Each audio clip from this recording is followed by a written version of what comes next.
Hey guys, welcome back. So today I'm out here shooting my Sig Sauer P226 9mm handgun. The Sig Sauer P226 has been on the market for about 3 decades now. It came about in 1984, or right about that time period, when the U.S. Army was looking for a new service pistol. The pistol was based upon the P220, which is a .45 caliber single stack handgun, very similar to the P226. Sig developed it based on that older handgun design, entered it into the XM9 military trials where it performed very well against several different handgun designs, including the Beretta M9.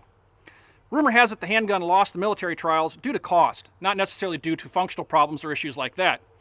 Regardless, the handgun went on to be adopted by the Navy SEALs, and it's used by the Texas Rangers and a number of different law enforcement organizations around the United States and globally, and it's also a very popular handgun in the civilian shooting world.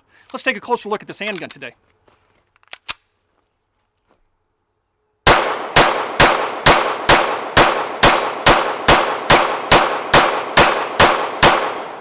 Let's talk about some of the features of the Sig Sauer P226 pistol. First of all, the Sig Sauer P226 is a double-action, single-action style handgun.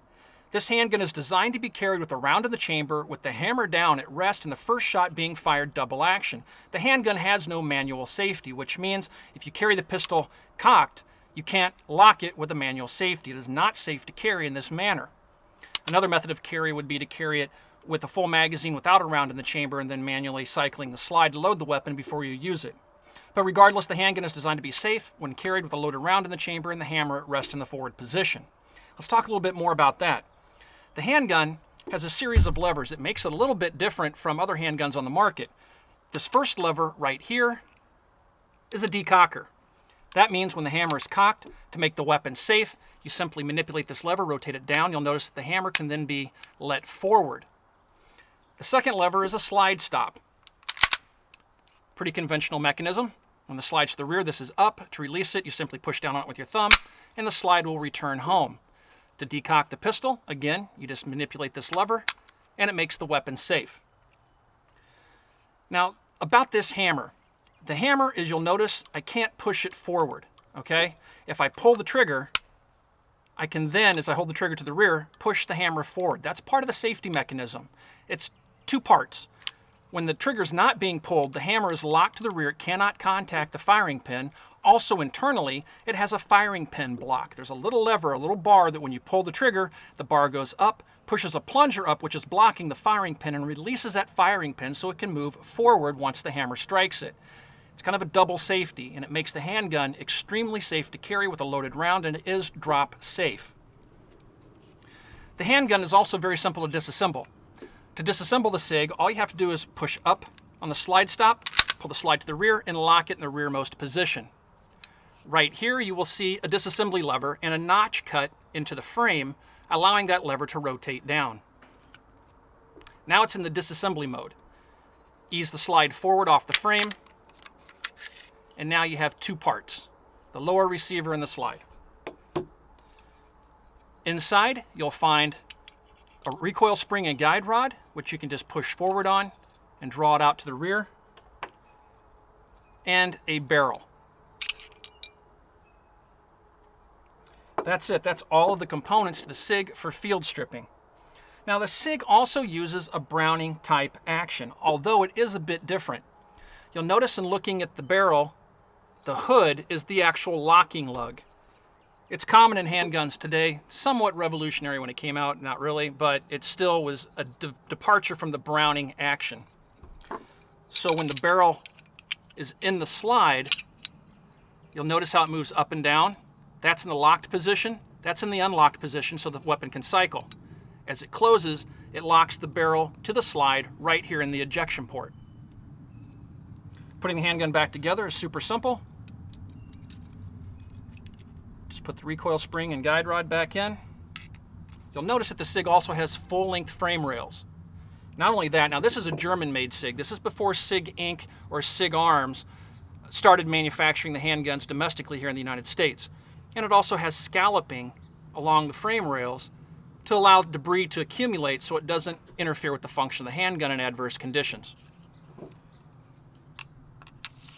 Put the slide back on the frame, lock it to the rear, rotate your disassembly lever back into the locked position, and the handgun is reassembled.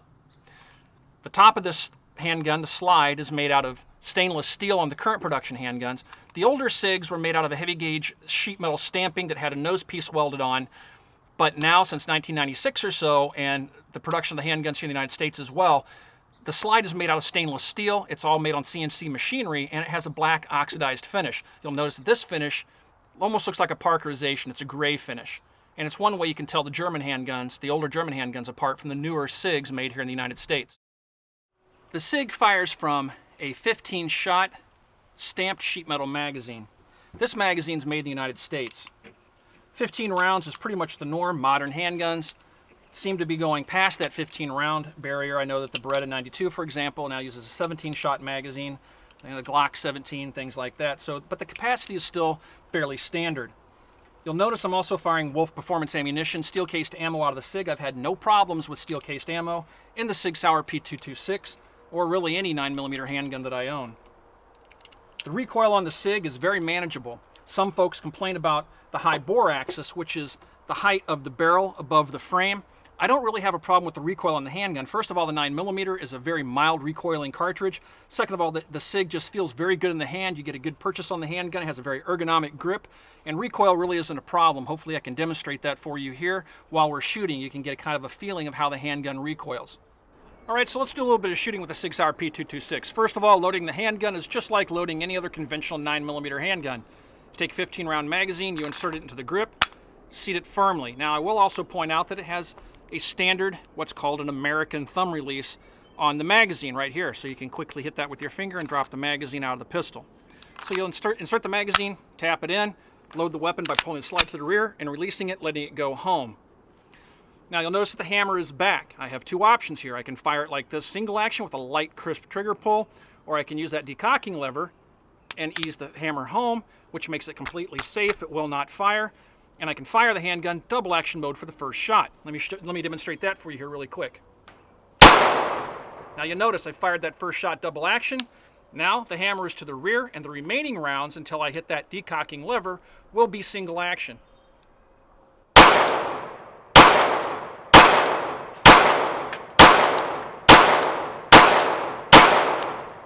You'll notice the recoil of the handgun is very manageable. Let me fire a couple of quick double taps.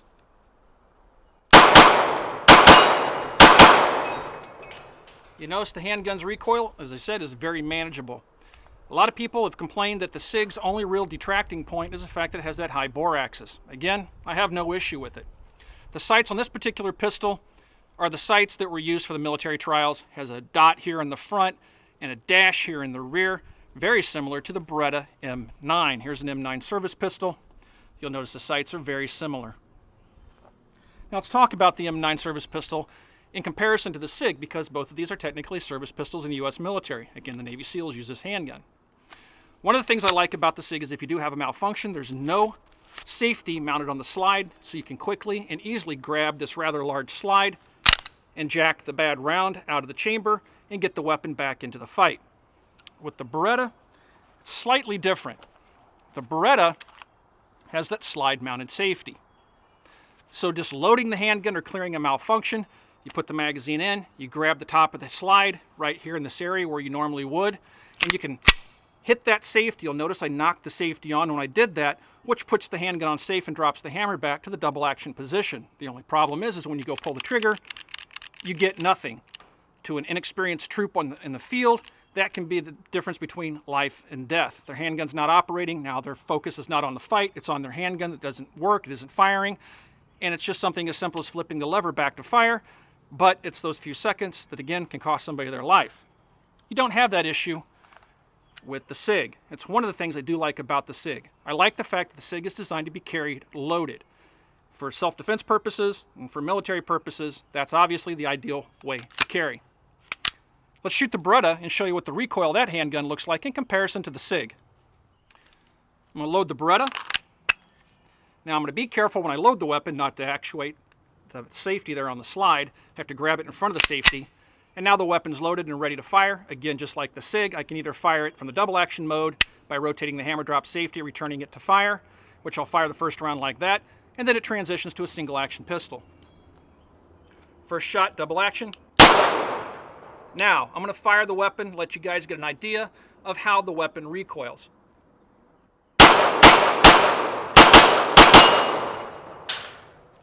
The Beretta has a slightly lower bore axis. The barrel does not drop down. It doesn't have a Browning action. It's borrowed, the action's borrowed from the P38. It has a locking block that drops, which has very low mass compared to the barrel itself.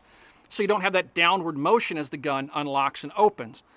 In terms of recoil management, the Beretta is considered one of the best pistols on the market because of its method of lockup, which is somewhat unique to the pistol. However, I don't find that the Beretta is all that much more controllable than the Sig P226. The Sig P226 is a very pleasant handgun to shoot. I found that the Sig is a very accurate handgun. One of the things that's a little bit different about the Sig is you'll notice that it's sitting in my hand. You should have a nice deep grip on the handgun, but you'll notice that the sight's set relatively high above your hand. If you compare this to a handgun like the Glock, which I have here in my pocket somewhere, you'll notice how much lower the Glock sets in my hand. Or even the Beretta. I have the Beretta in my other pocket. And you can see that the Beretta sets maybe just a little bit lower. It's a fairly tall handgun as well. But getting used to looking over the Sig, this takes a little bit of practice. I'm used to shooting a Glock, so it seems to set just a little bit higher, but it points very nicely and very naturally. The contour of the grip fits my big hand. It's not very thick. For 15 rounds, it fits very comfortably. And you'll also notice that the reach to the trigger is about right. It's a little bit less, in my opinion, than the reach on the Beretta, which some folks complain about the thickness of the grip and also the distance from the back strap to the front of the trigger. For small hands, a Beretta is probably a little bit harder to shoot. It's not quite as ergonomic as the Sig. Now, as I mentioned, the Sig is a very easy to shoot handgun, and I found it to be fairly accurate.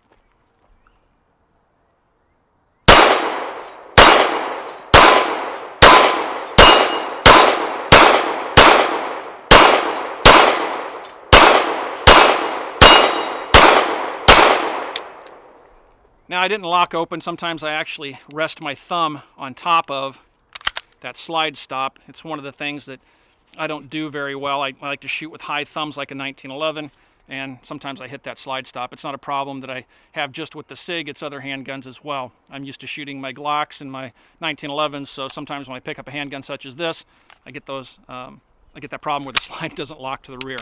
But it's not a fault of the handgun. That's me ham-fisting the handgun with my thumb.